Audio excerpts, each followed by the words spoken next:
স্বরাষ্ট্রমন্ত্রী সালাউদ্দিন আহমেদ বলেছেন, রাজনৈতিক ফায়দার জন্য জঙ্গিবাদ শব্দটি ব্যবহার করা হয়েছিল। তিনি বলেছেন, দেশে বর্তমানে জঙ্গিবাদের কোনো বাস্তব পরিস্থিতি নেই।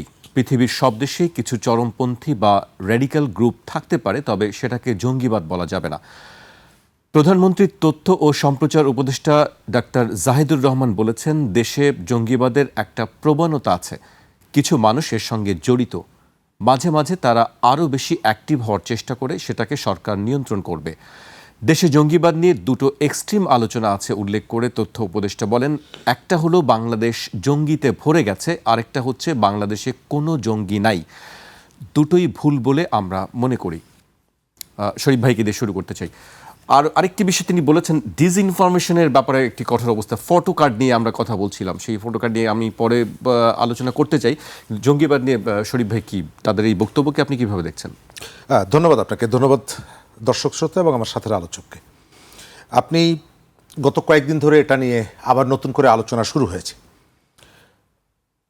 মজার ব্যাপার হলো, আপনি যে কোট করলেন সরকারের দুজন গুরুত্বপূর্ণ ব্যক্তি, একজন আমাদের স্বরাষ্ট্রমন্ত্রী আর একজন হচ্ছেন প্রধানমন্ত্রী উপদেষ্টা। দুজনের বক্তব্যের মধ্যে দুই ধরনের মেসেজ আছে। দুইজনের বক্তব্য মধ্যে একটা বৈপরীত্য আছে এবং পরস্পর বিরোধী। প্রধানমন্ত্রীর উপদেষ্টা যেটা বলেছেন, আমি এটাকে সাপোর্ট করি, ওই পজিশনটা। সাথে প্রশ্ন করি এই কারণে যে স্বরাষ্ট্রমন্ত্রী যেটি বলেছেন সেটা যদি না হয়ে থাকে, তাহলে পুলিশের পক্ষ থেকে, গোয়েন্দা সংস্থার পক্ষ থেকে আপনি 8টা বিমানবন্দর সহ বিভিন্ন জায়গায় যে ধরনের সতর্কতা জারি করেছেন, সেটার কারণটা কি? নতুন করে এই বিষয়টা আলোচনায় এনেছেন, তার কারণ আমি একটু যোগ করি। তিনি বলেছিলেন যে আশঙ্কা আছে জঙ্গি হামলার, এই সম্প্রতি আমরা দেখেছি, সবাই নিউজ করেছে। রাইট। তো সেটা যদি হয়, আশঙ্কা যদি থাকে, তাহলে কেউ না কেউ এর পেছনে আছে। তার গায়ের রং কি, তার রাজনৈতিক দর্শন কি, সেটা অন্য কথা, কিন্তু কেউ না কেউ তো আছে, এবং যার জন্য আপনি এই ধরনের একটা ভীতি অনুভব করছেন এবং এই কারণে সবাইকে সতর্ক করছেন। তাহলে যদি থেকে থাকে কেউ না কেউ, তাহলে আপনি কেন বলছেন যে নেই? আমি ডাক্তার জাহিদের যে বক্তব্যটা, এটাকে আমার কাছে গ্রহণযোগ্য মনে হয়, কারণ আমাদের এখানে জঙ্গি ইস্যুতে, উগ্রপন্থা নিয়ে অনেকগুলো সংগঠন কিন্তু নিষিদ্ধ আছে। এটা আওয়ামী লীগের সময় নিষিদ্ধ হয়েছিল। অন্তর্বর্তী সরকারও কিন্তু তাদের উপর থেকে নিষেধাজ্ঞা তুলে নেয়নি, খেয়াল করবেন। অন্তর্বর্তী সরকারও কিন্তু তাদের উপর থেকে নিষেধাজ্ঞা তুলে নেয়নি। কেন? নিশ্চয়ই তাদের সম্পর্কে, বরং তাদের কেউ কেউ যখন মিছিল করেছে, তখন ওই সময়কালে পুলিশ কিন্তু কখনো কখনো কঠোর হয়েছে এবং পুলিশের পক্ষ থেকে কিন্তু এক ধরনের সতর্কতাও দেওয়া হয়েছে। তার অর্থ হচ্ছে যে আমরা এই যে ইস্যুটা যে অ্যাড্রেস করছি, সরকারের জায়গা থেকে যে অ্যাড্রেস করছে, এটা কেবলমাত্র যে এর সাথে রাজনীতি, একটা নির্দিষ্ট রাজনৈতিক বা রেজিম এটিকে অ্যাড্রেস করছে তা না, অন্তর্বর্তী সরকারও কিন্তু এটাকে অ্যাড্রেস করেছে। দ্বিতীয় জায়গাটা, আমাদের দেশে যে জিও রাজনীতি, এর জঙ্গিবাদ অথবা এই যে উগ্রপন্থা, এগুলো বিকশিত করার জন্য এর পেছনে যতগুলো শর্ত কাজ করে, সবগুলো এখানে এক্সিস্ট করে, সবগুলো এখানে আছে। আপনার যে জিও পলিটিক্স যদি দেখেন, বাংলাদেশকে ঘিরে বড় এবং মাঝারি শক্তিগুলোর নানা রকমের তৎপরতা আছে। প্রতিবেশী, দূরবর্তী দেশ, তাদের নানা রকমের হিসাব আছে বাংলাদেশকে ঘিরে। আবার এখানে এই বিষয়টার সাথে রাজনীতি জড়িত, উত্থানের পেছনে অর্থনীতি জড়িত, মতাদর্শ জড়িত। একটা মতাদর্শের ভেতর থেকে তরুণদেরকে বা বিভিন্ন বয়সের পেশার মানুষকে এর সাথে যুক্ত করা হয়। আবার এর পেছনে অর্থনীতিও কাজ করে, এর পেছনে রাজনীতিও কাজ করে। আবার জঙ্গিবাদকে নিয়ে এখানে রাজনীতি আছে, জঙ্গিবাদের বিপক্ষেও এখানে রাজনীতি আছে। আমরা আওয়ামী লীগের সময়ে এই আলোচনাটি ছিল। আবার আপনি খেয়াল করলে আওয়ামী লীগ না, বিএনপির সময় ওটি ছিল।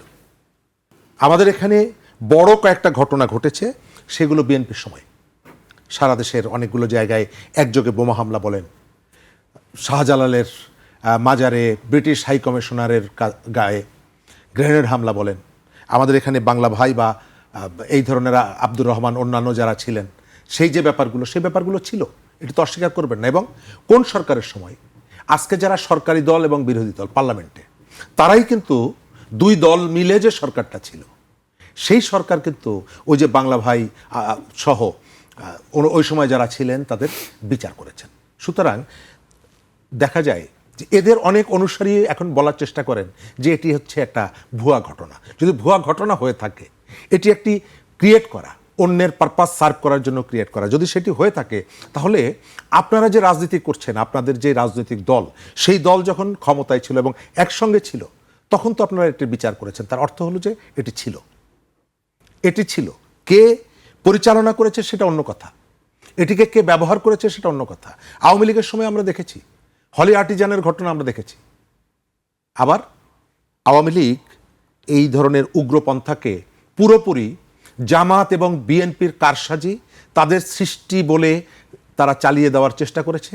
কিন্তু আপনি হলি আর্টিজানের যে তরুণরা, তার বেশিরভাগই হচ্ছে আওয়ামী লীগের নেতাদের পরিবারের সন্তান। কিন্তু আওয়ামী লীগ বারবার এটিকে রাজনৈতিকভাবে তার প্রতিপক্ষের কাঁধের উপরে চাপিয়ে দিয়েছে। আবার একটি পক্ষ চেষ্টা করেছে এই ঘটনাগুলোকে অস্বীকার করার জন্য। সিলেটে র্যাবের গোয়েন্দা প্রধান গোলাগুলিতে মারা গিয়েছিল, মনে পড়ে? জি। তো একটা বাহিনীর সর্বোচ্চ ব্যক্তিকে তারা কি এই ধরনের একটা পরিস্থিতির মুখে ঠেলে দেবে? এটা আর্টিফিশিয়াল, এটা নাটকের তো একটা স্টেজ থাকে।